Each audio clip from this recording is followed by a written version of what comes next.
Welcome to the Corona Correction series in association with Refinitiv. I'm your host, Roger Hirst. During the coronavirus pandemic, much of the focus has been on the performance of developed markets, with Europe and the US dominating the headlines during April and May.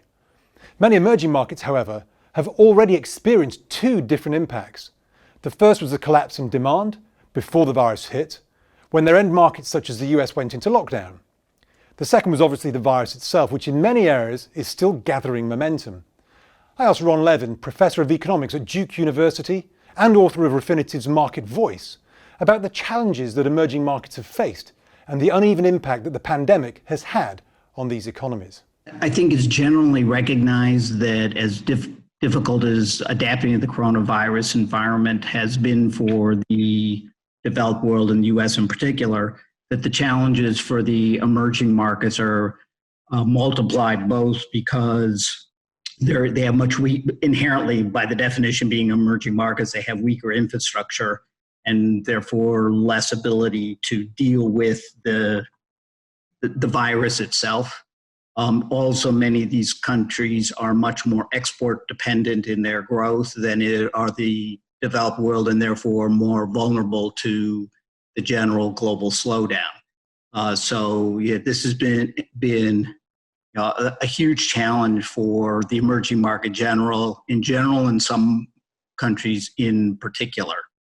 I think it's interesting to note two things about this. I think really stand. One is that the impact is generally not only in slower growth, but the emerging market currencies generally have been weakening in reflection of the challenges they're facing.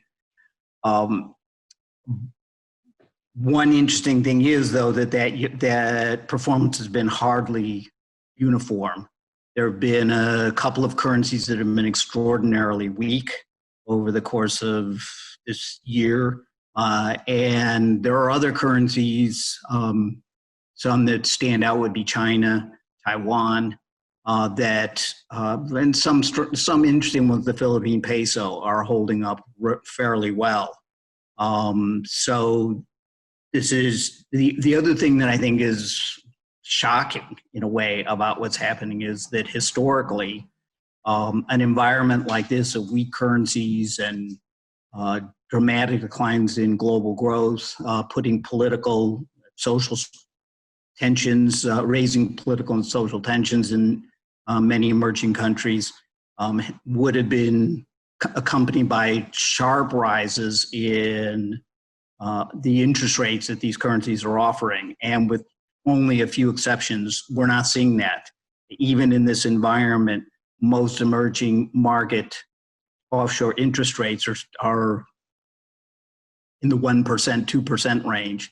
And I think this is an indicator of how pervasive the creep of deflation is spreading across the whole global economy. As I was saying, we've been seeing a very big variation in currency performance. And I noticed some currencies that hold up very well. At the other end, there have been a couple of currencies that have been very, very weak, declining 20, 30% kind of range. The standouts are the Brazilian real has been the weakest currency, has led the downside. Other currencies that have been particularly weak are the Mexican peso, the Turkish lira, the Colombian peso. Those are all currencies that stand out. In principle, this sharp declines in currencies may be indicative of overshoot and the potential that if stock markets continue to hold these gains, these rebounds that we've seen over the last 2 weeks, that there is potential for sharp snapbacks in these currencies. I think that's primarily true if they are also undervalued in real terms. In general, for these currencies that are declining sharply, that is the case. So they all those currencies I mentioned have the potential for snapback. The two that I think are particularly interesting are Turkey and Mexico, because on top of being undervalued, these are two currencies that still offer relatively, and relatively is the important word here, carry. And Turkey in particular stands out in this perspective. It's the only currency that's offering double-digit return. And one thing that's very interesting is that Turkey has problems internally beyond just adjusting the virus. The Turkish lira started weakening long before the virus situation evolved, going back to last fall, reflecting political issues going on within Turkey. The Turkish lira has had a tendency to track the CDS spread. And I think the CDS spread is just a fairly good, for most countries, indicator of broad political risk. The CDS spread has narrowed in dramatically over the last 2 weeks as equity markets have recovered.